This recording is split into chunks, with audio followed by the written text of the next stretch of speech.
Assalamualaikum warahmatullahi wabarakatuh. Perkenalkan, nama saya Astri Ika Cahlina. Saya dari kelas 11 Bahasa 1. Di sini saya akan menjelaskan materi penjajahan Jepang di Indonesia. Setelah Jepang menyerang Pakatan Laut Amerika di Pearl Harbor pada 7 Desember 1941, Jepang melakukan penyerangan untuk melumpuhkan kekuatan sekutu, yaitu Amerika Serikat, Inggris, dan Belanda. Serangan itu menjadi permulaan terjadinya perang di kawasan Asia Pasifik dan menjadi salah satu penyebab terjadinya Perang Dunia Kedua. Pada tanggal 11 Januari 1942, tentara Jepang dan pasukan Angkatan Laut Kure yang jumlahnya 20.000 mendarat di wilayah Tarakan, Kalimantan Timur. Pada awal pergerakannya, militer Jepang bersikap baik kepada rakyat Indonesia dengan mengaku sebagai saudara tua bangsa Indonesia. Tetapi sikap baik itu berubah setelah 3 bulan Jepang menduduki Indonesia. Jepang butuh waktu 3 bulan dari Januari hingga Maret untuk menguasai wilayah Indonesia. Selama 3 bulan Jepang berlaga akan memerdekakan Indonesia dengan mengaku sebagai saudara tua. Setelah 3 bulan sudah banyak sekali yang tidak diperbolehkan oleh Jepang. Apalagi setelah Jepang tahu harapan yang besar dari Indonesia untuk mencapai merdeka. Lalu mereka mulai menciptakan propaganda-propaganda untuk menarik simpati bangsa Indonesia. Jepang seolah-olah memihak kepada kepentingan Indonesia. Jepang juga memengaruhi rakyat Indonesia dengan cara 1. Bendera merah putih diperbolehkan berkibar. 2. Lagu Indonesia Raya boleh dinyanyikan. 3. Bahasa Indonesia diizinkan digunakan. 4. Mendirikan berbagai organisasi. Pada tanggal 12 Januari 1942, lebih dari setengah pasukan Belanda gugur dalam pertempuran itu. Dengan begitu, Tarakan menjadi wilayah pertama yang jatuh ke tangan Jepang. Lalu kemudian Jepang menguasai wilayah Balikpapan, Samarinda, Pontianak, Banjarmasin, dan Palembang. Selanjutnya Jepang mulai memusatkan di Pulau Jawa karena Pulau Jawa merupakan pusat pemerintahan kolonial Hindia Belanda. Pada bulan Februari sampai Maret 1942, Jepang melakukan serangan laut secara besar-besaran ke Pulau Jawa. Pada awal Maret, tepatnya pada tanggal 1 Maret 1942, Jepang berhasil mendarat di 3 tempat sekaligus, yaitu Teluk Banten, Jawa Barat, dan Kragan, Jawa Tengah. Pertempuran laut Jawa terjadi antara armada laut Jepang dan armada gabungan yang dipimpin oleh Laksamana Karel Doorman. Pada tanggal 8 Maret 1942, diadakan perundingan antara pihak Belanda, Letnan Jenderal Ter Poorten, dan pihak Jepang, Jenderal AWL Tjarda van Starkenborgh Stechhover. Lalu terjadilah perjanjian Kalijati yang berakhirnya kekuasaan Hindia Belanda di Indonesia yang digantikan oleh pihak Jepang. Jepang berhasil menduduki Hindia Belanda dengan tujuan untuk menguasai SDA, terutama minyak bumi, yang berguna untuk mendukung potensi perang Jepang, juga mendukung industrinya. Nah, sekarang kita akan membahas propaganda yang disebutkan tadi. Selain bersikap manis, Jepang juga membentuk organisasi yang akan memperkuat kepercayaan Indonesia bahwa Jepang berada di pihak bangsa Indonesia. Jepang membuat organisasi-organisasi itu. Yang pertama, Gerakan 3A. Organisasi pertama didirikan pada tanggal 29 April 1942 dan dipimpin oleh Mr. Samsudin.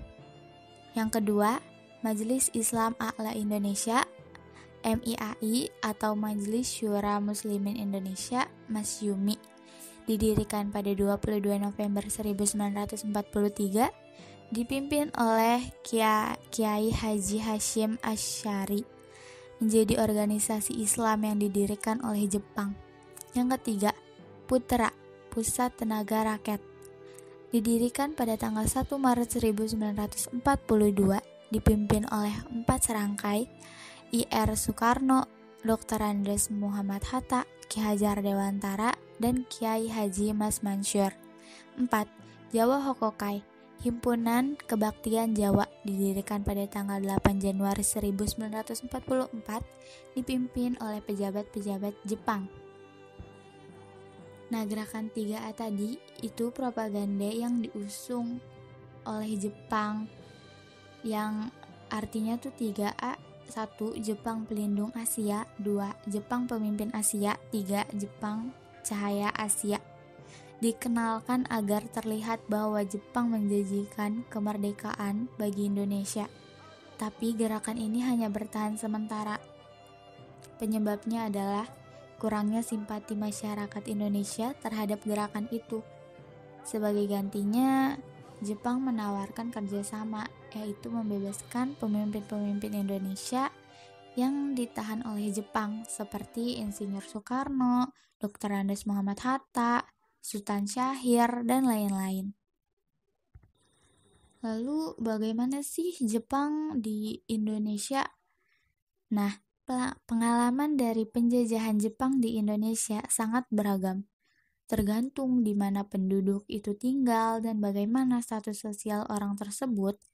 Jika tinggal di daerah yang berkepentingan dalam perang, akan dapat siksaan yang wanita dijadikan budak seks, penahanan liar, memberi hukuman mati, hingga kejahatan perang lainnya. Sebenarnya, orang Belanda dan campuran Indonesia-Belanda adalah sasaran utama dalam penguasaan Jepang. Nah, sudah jelas kan tujuan kedatangan bala tentara Jepang ke Indonesia? Mereka ingin memenangkan kekuasaan, dengan kata lain, untuk menjajah.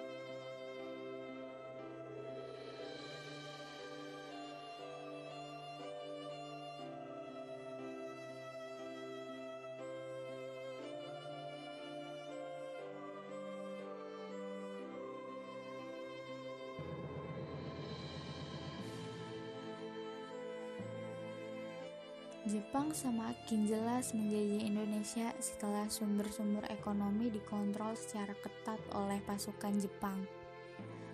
Pengontrolan ini dilakukan demi kepentingan perang dan kemajuan industri Jepang. Cara-cara yang mereka lakukan: 1. Mengadakan romusa. Tidak sedikit pemuda yang ditangkap dan dijadikan romusa. Romusa adalah tenaga kerja paksa diambil dari para pemuda dan petani untuk bekerja paksa pada proyek-proyek yang dikembangkan oleh pemerintah Jepang. Banyak rakyat yang meninggal, umumnya meninggal karena menderita kelaparan. Para petani diawasi secara ketat dan hasil pertanian harus diserahkan kepada bala tentara Jepang. 3. Hewan peliharaan rakyat diambil secara paksa untuk dipotong guna memenuhi kebutuhan konsumsi perang.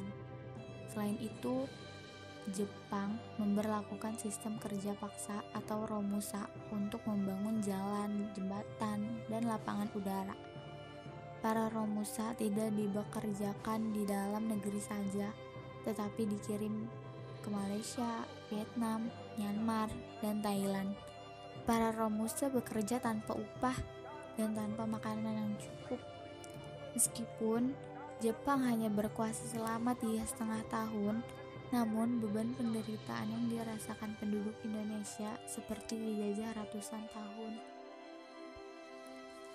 Pada tahun 1943, Jepang membutuhkan tambahan tentara untuk melawan Amerika dan sekutunya.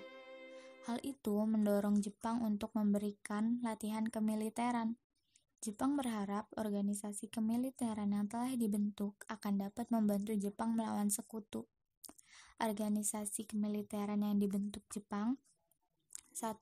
Seinendan, Barisan Pemuda, dibentuk 24 April 1943. Anggotanya pemuda di desa yang digunakan sebagai tentara cadangan. 2. Heiho, Pasukan Tentara Jepang, dibentuk 22 April 1943. Anggota pemuda Indonesia 18-25 tahun. Anggota Heiho ditempatkan dalam kesatuan tentara Jepang sehingga banyak yang dikerahkan ke medan perang. 3. Peta, Pembela Tanah Air, tentara yang ditugaskan menjaga Indonesia. Peta Cikal Bakal TNI, dibentuk 3 Oktober 1943. 4. Keibodan, Barisan Pembantu Polisi Jepang, dibentuk 29 April 1943. 5.